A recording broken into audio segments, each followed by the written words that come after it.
Once upon a time in 2012, I was waiting for my kindergartner at the bus stop with my 1 and 3-year-old. A car drove by, and as it did, a pizza box slid off the roof and into the middle of the street. Well, being the responsible citizen that I am, I thought I'd help prevent a mess. So I had the kids safely in the stroller and I ran out on the road to grab the pizza box. I stuck it in the bottom of the stroller to throw away later. And, we waited for the kindergartner. The bus came.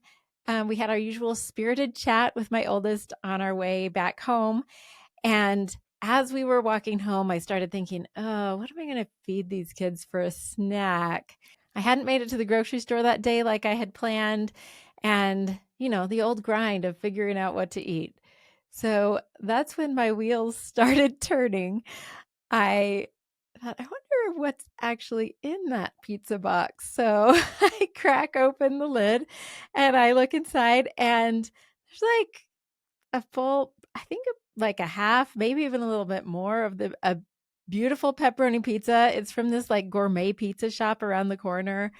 Um, I start thinking, well, like if I was at a party and there was a box of pizza that a lot of strangers were eating out of, I wouldn't think anything of just grabbing a piece of that pizza. And surely, like, nobody's touched those pieces of pizza that are still left. They've just touched the ones that they ate. And I knew it was fresh because it was just right around the corner. They had just put the pizza on top and driven off. So I justified this all the way back to the house. And by the time I was there, I was thrilled to serve my kids pizza as their after school snack, which pretty much doubled as dinner because they stuffed themselves, and I just had to make them a bedtime snack later. I rustled something up for my husband and I, and told him that story when he got home of the pizza that had fallen like manna from heaven right in front of us at the bus stop. He thought it was hilarious, and he shared it with some people from work who thought it was horrifying.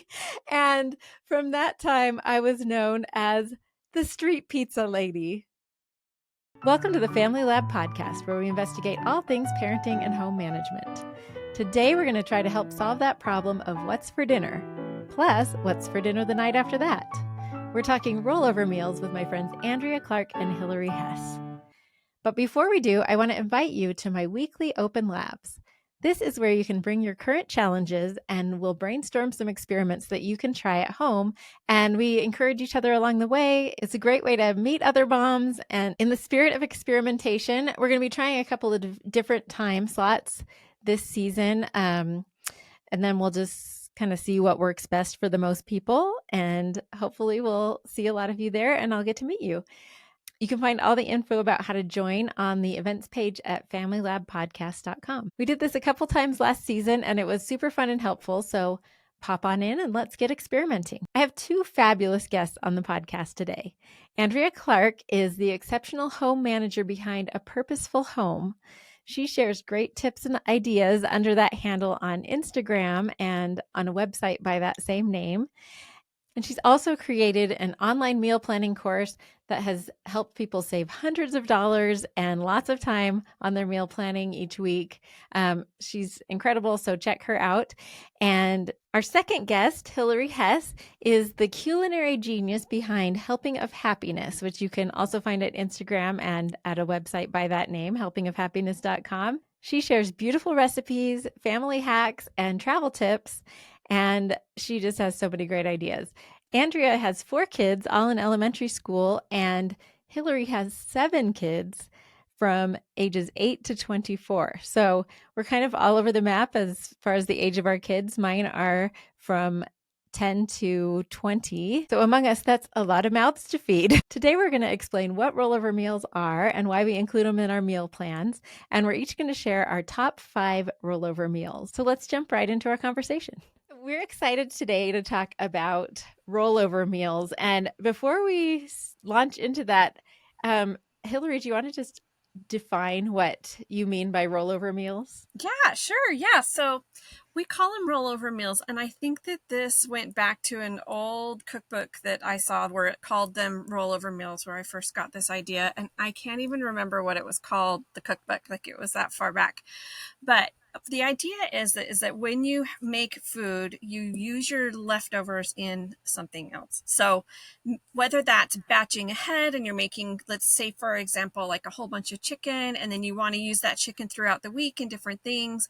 Or if you're like me and anytime you hear the word leftovers, the kids moan and groan and they Yeah, don't want to touch it. And you've just labored absolutely. all this making this food, and it just feels so wasteful, and saves money if you can reuse those things again, and your time and everything. So we call them rollover meals, is what we call it. Basically just using your leftovers and putting it into a new dish. So nobody even knows it was the same chicken or whatever that you're reusing. Yeah, and I love what you mentioned about the leftovers because at first I thought I was so smart. I'd be like, I'm going to make a double batch of this and then we're going to eat it. And I'd even like plan, like, we'll eat it on Monday and then we'll give us a break and eat it again on Wednesday. Still, nobody really wanted to, or they'd just like quietly make themselves a PBJ on the side. And I'm like, great. I went to all this extra effort to make a big batch. What about you, Andrea? I'm just curious how you use this idea in your house. Yeah, I think sometimes for me, it's like I don't have the same amount of leftovers, but like I have extra rice or I have extra pasta or I have just the chicken. Right. And so this gives me, instead of it just sitting in my fridge and then tossing it a week later or like finding it, then I like have somewhere else to put it instead of eating the same thing or having to remake it. So that for me, it's like taking pieces of it and moving it somewhere else. Totally. Well, and it's just so painful to like waste food. I don't know if you guys are as neurotic about that as I am. I just feel like, there's the finances of it, but there's also just the like, I don't know, just the Just the whole ick. wastefulness of it. Yeah. People are hungry in other places and I don't want to be entitled and throw away food. I don't know. We recently had the like stomach bug here and I found food. This is the time where we waste food. It's like all this food that no one wanted to eat and I really hate Right. it. And That so makes that sense. feeling of just like why did I make this and why do I have to throw this away? So I get it. Yeah. For sure. So yeah, 'cause I kind of just wanted to cover the why. Are there any other reasons that I mean, I guess I guess another big reason is just the labor involved, just being able to save time by cooking and planning ahead. Any other reasons that this is a good idea that's worked well for your families? I think for mine with little kids, they don't like to repeat the meals and so it's that desirability and just making it pretend like it's a new meal, but for me it's not and it takes way less time. Yeah. So it works for everyone. Yeah, the time savings is a really big motivation for me to do this. So, well, cool. Well, So, and oh, I'm go sorry. ahead. Oh, I was just Nope. going to say, if it is more on your meal plan, I mean, and rollover meals don't always happen like that for me because sometimes you don't know what's going to be left over. But Right. sometimes when I am planning ahead and I'm saying, okay, this night we're going to have this chicken, and then I want to use it a couple nights later to make a chicken gravy or something, um, then you already have your meal plan in place. You don't have to like have that, oh, what am I going to make for dinner? It's already kind of in the works. I don't know. Sometimes Yeah. just having to think about what you're going to make next is enough of a headache. But Well, that's it's my like a two fault. for one because I know that every time I make a certain thing, the next night or the night after is going to be the rollover, and Mm-hmm. they just are always paired meals in my meal Mm-hmm. plans, and then two two meals done for the price of one. It's great. So that's kind of a another bonus because the struggle of figuring out what's for dinner is very very real. So, okay, well, the bulk of this episode I want to devote for the actual meals themselves. So, I'd love to start with you, Andrea. What are your top 5 rollover meals? Okay. And some of these are like I said, pieces of meals and Yeah. not full meals. But when I make a rice dish, Usually it's like chicken and rice or Hawaiian Haystacks if you're Utah familiar. I always make extra rice of whatever, and then we do fried rice Are at we the same home. person, Like, Andrea? Like, I also I have actually forgot Hawaiian about that. Haystacks and fried Yeah, rice both on my list too. I love that you do that. that's yeah, funny. that's like our Yeah. top for that. It's because I'm like, we always have rice, and it's so easy to just add veggies, add egg, and be done. So that's my first one. And my second one I do a ton is tacos. It's usually pork or chicken. And like in the crock pot, I just put a bunch of meat with salsa and spices. And so we have tacos. And then a few days later, I do nacho supreme. And that's Ah, just like in the nice. oven with the chips. And I'll add peppers and tomatoes and bake it with the meat and cheese and beans and all that. And then that we usually can get through the meat that way, and it's already cooked and ready to go. So I like that one. Plus, it sounds so much more exciting when you call it Taco Supreme. Yeah. I'm like nacho supreme. We've Or got, and Nacho then Supreme, that's what I mean. we add all the toppings like the avocado and the sour cream, so it feels different than just tacos. And my kids are tacos are just like meat and cheese. They're basic. I add more, but so that's my second one. My third that I do a lot is when we just sometimes it's for breakfast and sometimes it's for dinner. It's eggs and sausage, and I will batch a bunch of that. And so we'll have that for breakfast or dinner or whatever. And then later I will use it to make breakfast burritos. So I'll like, Nice. you can add whatever to your burrito. I like to add like hash browns or shredded potatoes from the freezer section. And we'll have breakfast burritos later in the week, or sometimes I'll just freeze them and eat them way later. I'm a big freezer person. So if I don't want to eat it, I just freeze it. But So with the eggs, like you make the eggs ahead and then reheat them and they don't get all like dried out. Do you have a secret for that? yeah, no secret. I guess scrambled eggs, once you put it in with your cheese and hash brown, like I cool it, like you've eaten it and it's in the fridge and it's cool. I know that it would be a little bit moist and not great if you freeze it from there, but yeah. So I'll freeze it or just put it in the fridge and then eat I them just later. never But think to do that. That's great. eggs Awesome. can totally freeze. Yeah. Okay. Yeah. So like after they're cooked, you cook them up and then you freeze them. Yeah. Well, Yeah. I guess that makes sense because they'd be in their shell and that would be weird. Yeah. I think And probably scrambled is explode. best. I think scrambled is best, but I think you can do other versions too. I'm not as experienced with that, but another Especially one that like you said, Andrea, especially yeah. if you put the cheese with it, the cheese moistens it up. So if the egg is getting dry by itself, the cheese, once it's heated up and it's all gooey, then your egg is going to be a lot less dry. That's awesome. I'm learning something new today. I never thought to repurpose eggs. So great. Okay, Yeah. what's next? One that I love, and it's more like an easy thing, is just grabbing a rotisserie chicken from Costco. And Hmm. I make several meals with that. So usually the first night when we'll just have like rotisserie chicken with like sourdough bread and a veggie, or like in a tortilla or something, whatever the kids, it doesn't matter to me. They eat the meat and we have some sides. But then the leftovers, my favorite is a soup. It's a Thai coconut curry soup. Mm. If you know Everyday Reading on Instagram, but she shared this recipe and so I love it. So anytime I have rotisserie, I'm like, that's got to be on the meal plan later on when we're tired of just eating the plain chicken. And that has like carrots and coconut milk and lime juice. It's really good. So That that's sounds one of really mine. good. We'll definitely have to link that recipe in the show notes for sure. Yeah. Okay. Awesome. And my last one is, I'm trying to pick from my list here. I'm like, I got so many. We may be able to have time to share a couple extras because these are genius. I don't think we need to limit it, but let's pick one and then we can add some of the others toward the end. I'm thinking outside of the box here instead of the basics. So we just did this last week, Navajo tacos, which is really like a chili on top of your bread with cheese and salad, lettuce. So when I make extra of that chili, then I use that towards like baked potatoes with chili or just like chili and cornbread. So I try to make extra. We all love homemade chili, and eating it in different ways is great. And when you're saying bread, you mean like fry bread, right? For Yes, yeah, yeah. Yeah, awesome. and I actually just use Rhodes rolls and let them thaw, and then I just cook them on the stove in oil, and that's really fast.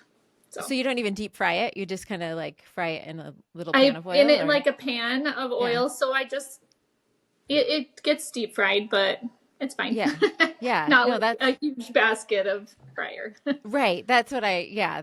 It's not like a huge production. Like when I think of making fry bread, it sounds like so overwhelming. But if you're using pre-made dough and just frying it in a pan on the stove, that's totally doable and so delicious. Yeah. That's awesome. I usually make that like once a year, but I make it with gluten-free flour, so it's a little bit more of a production. So anyway, very cool. Those are amazing, and I can't wait to try some of those combinations. Um, let's move to you, Hillary. I want to hear yours. All right. Well, I just love that me and Andrea are on the same page. It's so fun that we're having a lot of the same things. So, like she said that she likes to throw her chicken in the pot with the salsa. I do that too. I do that a lot with beef too. I actually have it going in the crock pot right now. And instead of Nice. making nachos, which actually is a really good idea because my family loves nachos, but we like to make taquitos. So we roll them up in the tortillas, and they're really easy to freeze. If you have like a big batch of meat and you aren't going to get to it, then you can freeze those up and then just dip them in some yummy dip. And when Another you're thing. talking tortillas, are you corn or Either flour one, or your okay? favorite. You can do either one. The corn I love, but they do fall apart a little easier than the Yeah, flour. The flour yeah. hold together. But for our gluten-free friends, or if you just prefer corn, that's a really fun one too. I would just cook the tortilla a little bit so it's got some oil so it won't fall apart quite so much. Right.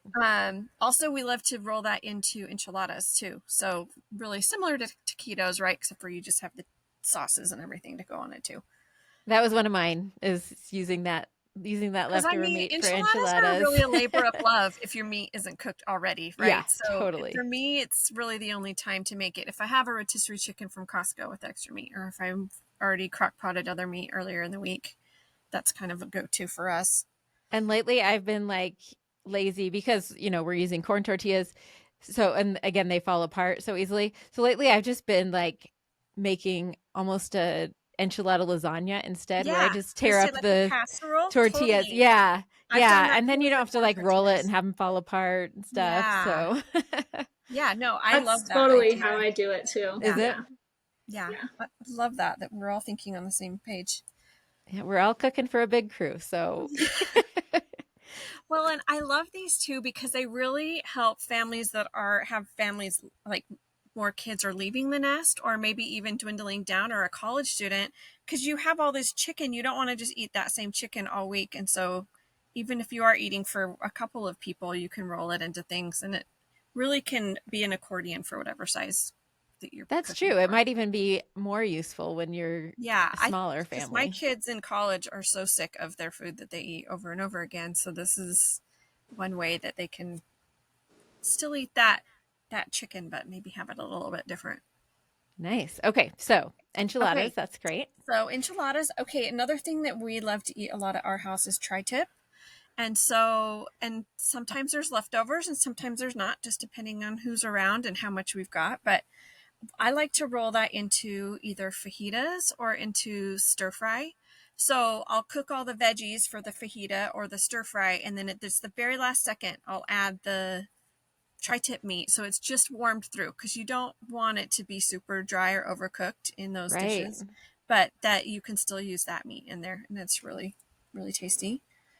And I like to sometimes take my rollovers to the next level. So, like Andrea was saying, where she does the chicken and then the Hawaiian haystacks, which Hawaiian haystacks is super yummy with the chicken gravy over the rice.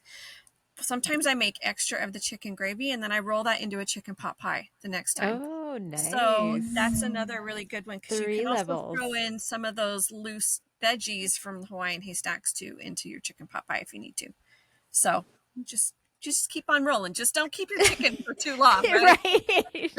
Right. We're going on Yeah. week 3 of no. Yeah, like 5 days Yeah. is my limit. I Right, don't go over that. How far can you go?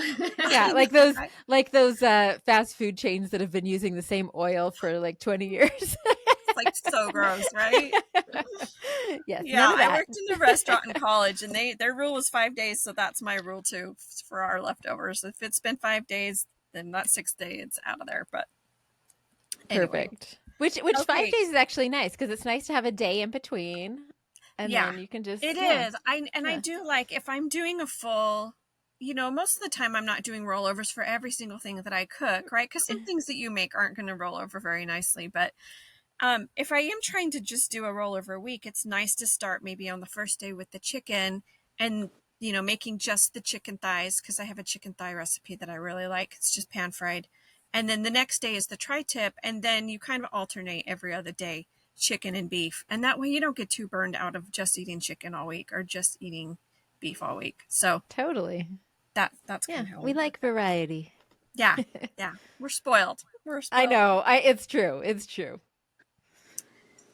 Another thing we like to do with leftover rice is to make rice cereal. Some people call it rice pudding. I don't know if you've ever had that with like the cream and the raisins, and that can be a breakfast. It doesn't even have to be rolled over to the next dinner, but it can be rolled over, or you could do it for dinner too. But another one is if you have a lot of, I like to buy those super greens in the big bucket, but it feels like they always go wilty before we eat them all, right? But then I never buy the small one because then I think, oh, we're going to eat this. So we like to roll that Aspirational purchasing, right? Yes, always, always. And I always think, oh, this is so good for me. I'm going to eat it every day for lunch, and then I don't. But we like to roll that into green smoothies. So that way when it's, not when it's bad, but like when just things are looking a little bit more crinkled, you can throw that into the green smoothie and then nobody knows. Just throw your mangoes and bananas and got your greens in there. It still tastes good. Perfect. Then I can't remember what number we're on, but I haven't been keeping track either. I'm sure all the listeners will forgive us as well. So if we are doing tri-tip, the other things that maybe we would serve on that day would be like some mashed potatoes. So I like to roll mashed potatoes into potato cheese soup. So that's a really easy one. That's one of mine. Oh, good, because they get kind of dry, They don't always want the mashed potatoes. And that's a good one for Thanksgiving. If you have a lot of Thanksgiving leftovers, you can roll that into that soup and it makes it really tasty. Yeah, and I'll just pipe in here. I have actually, I don't do a potato cheese soup. I usually do like a baked potato soup. So I'll do like anything that you would put on top of a baked potato. Sometimes I even stick broccoli in there. Mm-hmm. Usually have bacon on the side to sprinkle on the, bacon bits. Yes. Mm-hmm. Yes. So we sprinkle that on top, but so I guess I do put cheese in that.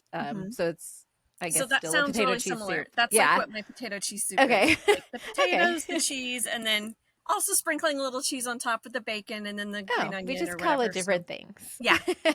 And then the other one I do is, this was going to be my first one, but it's called ajiaco, and it's a Colombian. It's like I have been told that it's the official dish of Colombia by my Colombian friend. So she taught us how to make it, and it's so good. It's chicken and potato soup. So another use of that rotisserie chicken. So this is one that it's kind of like a double rollover for me. Like we'll eat chicken one day, then we'll have a roast beef the next day, and then I'll have with mashed potatoes, and then I'll have the mashed potatoes from that, the leftover chicken, and then it's also some corn, and then the thing that makes it so good is that the add-ons afterwards. So you put avocado in there, you put capers and cream and cilantro, and it is so tasty. That sounds like something I would really love so much. Yeah. I'll link a recipe to that. I just kind of make it up every time now, but I'll find a good one online that I'll link to. That's the hard part. It's like, man, this is just something I throw together. I don't ever measure this one. Right. Okay, so did you have any more? Or did we go through? I have had one more.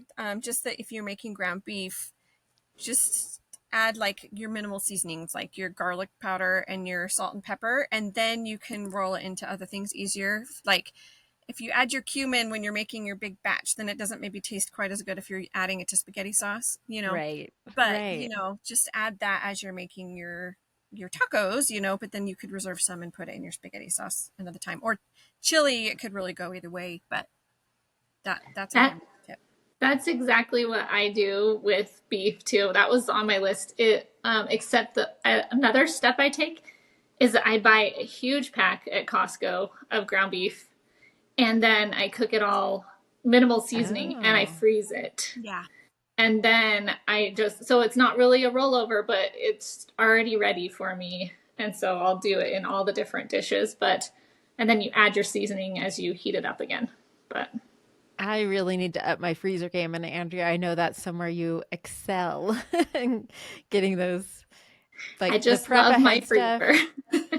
We should probably do a prep ahead episode too, because that's kind of it's related, but it's different. But I Yeah. really like that idea of, because you're gonna have to like separately package that bulk ground beef Yes. anyway.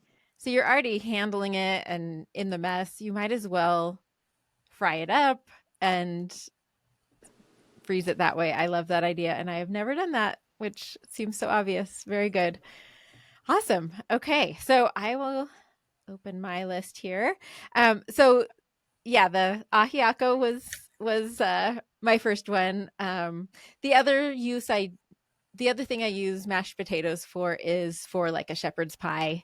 And that's another one that's good for that ground beef. That we usually use ground beef. I know you can really use any meat. Shepherd's pie is like basically what it sounds like. You can just put whatever you Whatever's in want. the Like, fridge goes in yeah, shepherd's a pie. layer of meat, a layer of veggies, and a layer of mashed potatoes on top is what we do. But we typically use ground beef in that one for some reason, because my mom did. I don't know. And we usually use green beans because that's just the way we did it. We always have that meal on Christmas Eve because Mm. shepherd's pie, and it's easy to make ahead, and then you're not like stressed out on Christmas Eve. Um, and you could make it the day before, so I do that. Um, but I also make it other times when I have extra mashed potatoes. But you have to kind of have like a lot of mashed potatoes left over for that one.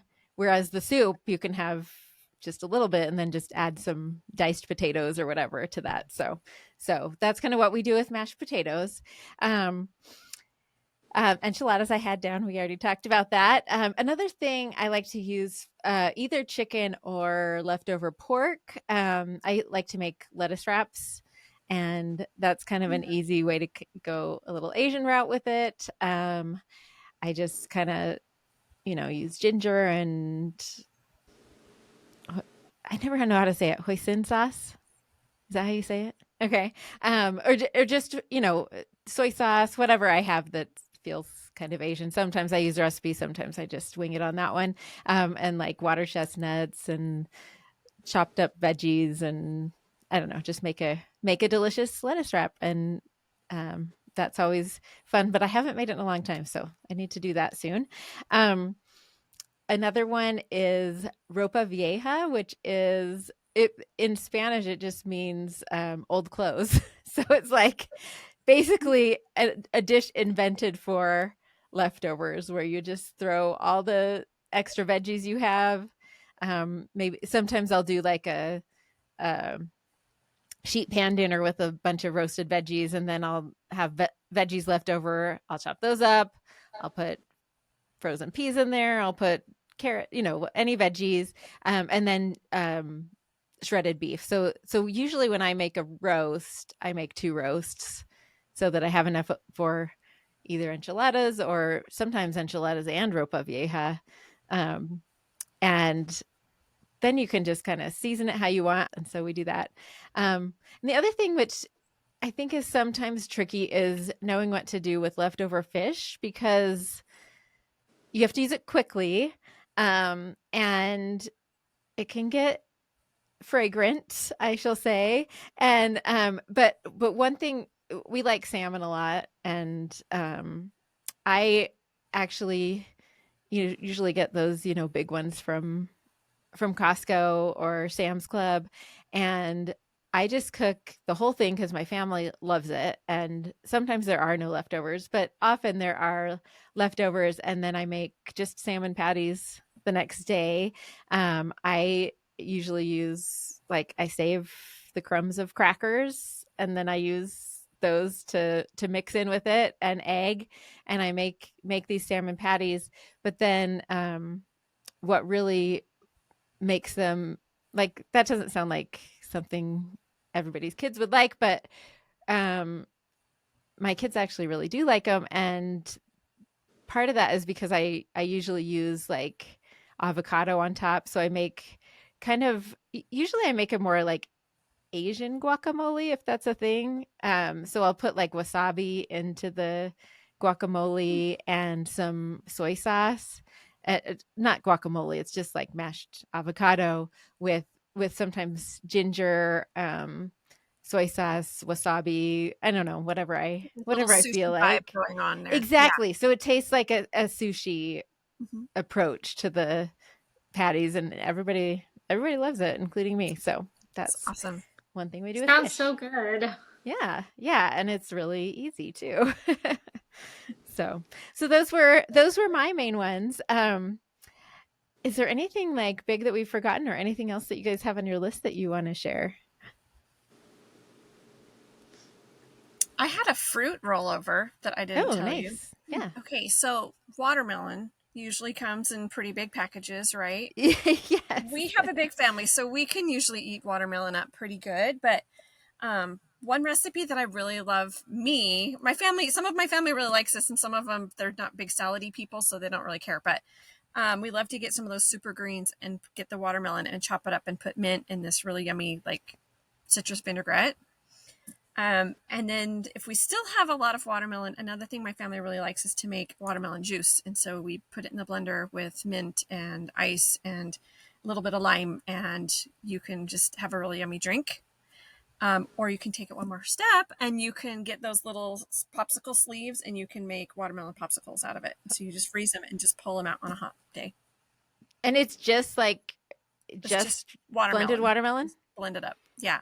Sometimes you need to add a little bit of water to get it moving in the blender. Right. But yeah, it's just watermelon. It's so good. And Oh. if you have a watermelon that's not as ripe, you could add some sugar or something, or honey. But yeah, it's really good. We love it. We first had watermelon juice in Mexico, so it always reminds us of Mexico. So we love it. Nice. Very nice. That's a good reminder. I tried that once a couple years ago, but as watermelon is still in season, that's I should do that before it goes bad when it's in the fridge and we're done eating. Yes, we love it. And I don't know, that mint and lime, you don't need a lot, just a little bit, just really freshens it up. It just, totally. love it. Oh, and I love that watermelon feta salad. No, that's another one that that's people the one. that's the one. Yeah. Yeah. My family's not too hot on it, so I usually end up eating the whole thing myself, which I'm fine with. I could eat it every day. I love that. I know. It's so good. Totally. Andrea, did you have any others? I think we covered most of them. We did a good job. Yeah.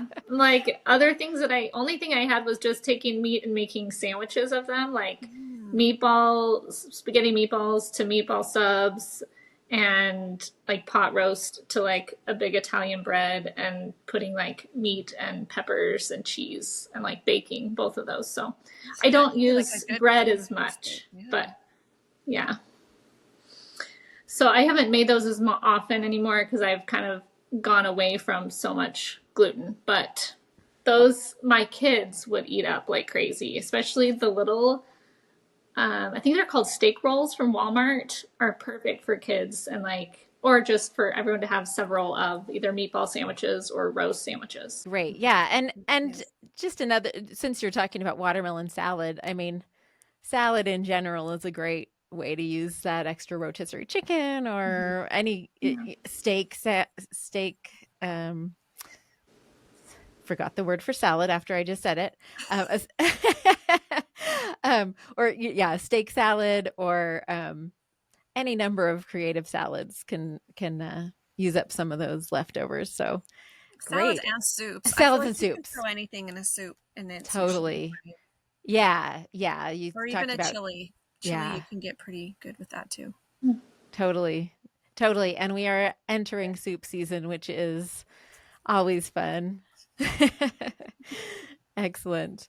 Excellent. Well, this is as enlightening as I thought it would be. I now have a lot of things up my sleeve that I get to try with my family this fall. It's so nice to get a refresh on the menu, isn't it? I know. I want to try that Thai coconut curry soup you're talking about. That Me sounds so too. good. It is. It is. Excellent. I'm all for the soups as we come into fall. I don't make soup in the summer as much at all. So it's like it's nice, like when you're saying a refresh, it's nice to figure out different things, and rollovers and soup is great. So I have never tried the potato soups, so I'm gonna add those to my list. Yeah. Yeah. And then the last time I made ahiako specifically, I made way more than we could eat. So I have that in the freezer as well. So the soups are good for that too. Since you talked about freezing stuff, that is something I do use my freezer for, is freezing soups. So that's always nice to be able to just pop that in on a busy night. So excellent. Well, this has been just fantastic. I can't wait to get some of these things on my menu and try them with my family. Um, and yeah, well, I love that a lot of them aren't things that you have to have a specific recipe. You can just kind of search. I usually end up searching if I have something I want to try. I usually end up looking for 3 or 4 and then either cobbling them together or choosing the one that looks the best. So, but there are some specific ones that we've mentioned that we can add links for, and probably at least Hillary, you probably have some on I have a your lot of blog. these on my blog. Yeah. Yeah. Most of them probably. Yeah. Yeah. So we will link to Hillary's blog. Um, and just thank you for being on here and sharing your great ideas. You're so welcome. So I welcome. think Yeah. meal planning is sometimes horrible and boring for people, so it's Yeah. not like, oh, I really want to do Always it. horrible and boring. It Yeah. is, but Even gosh, if you're it's good such a at good it, like you skill get in a though. I rut. know. I get in a rut all the time, but I also have like such strong feelings about it. Like it really, when I do it, I feel like so accomplished. It's Yeah, just it so saves your life. everything runs smoother, you know? Yeah, there were so many days with especially little babies that I'm like, I would not have survived if because I just would like ruminate about what am I eating and I don't have time to make it, and like so much stress that I was like, that's like saved me from just took all that off my plate. So Well, and I think sometimes people think that meal planning has to be like extensive and gourmet instead of realizing that like these that we've talked about, the rollovers, that these are simple meals that everybody's yeah. going to eat. And Yeah. especially after my accident, I was still, and well, people took care of food for a long time after the accident, but once I started being like, okay, we've got to take this over, we ate like very, very, we still meal planned, but we meal planned simple things like we're going to have brats once a week and we're going to Oh, have totally. taco salad once a week. Like Yeah. you can meal plan even on the weeks that are like crazy busy. Well, especially on the weeks that are crazy busy, Oh, and yeah. you have time to just do simple Totally. meals. Your You can your meal meal plan plan mac can and be cheese. French bread pizza, mac and cheese, Yep. quesadillas, like all of those things it doesn't have to be expensive. It doesn't have to be a fancy thing. Yeah. Yeah. Let's probably prefer the simple anyway, I am so basic. I am not a blogger of like beautiful, like I'm gonna have to go check your blog out, Hillary, because I love being around that, but I'm like, nope, I'm just like mac and cheese. Well, I'm I an think we're a easy, good simple pair because person. I think so. I think and I have the flair, so we'll get them together. Yeah. And it'll be But great. I think, Hillary, you have a good mix too, though. Like you have a lot of the more elaborate.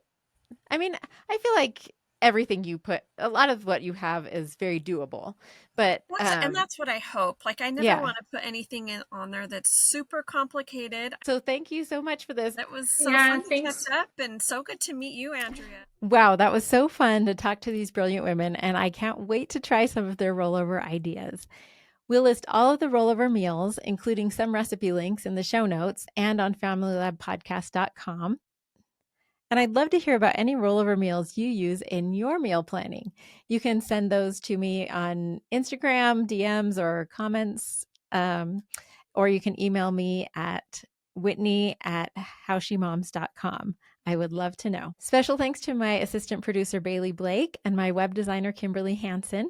And as always, thanks to my own wonderful mother, Susan Singley, for playing the theme music to my podcast. She used to play this song all the time when we were growing up, and to me, it's the soundtrack of motherhood.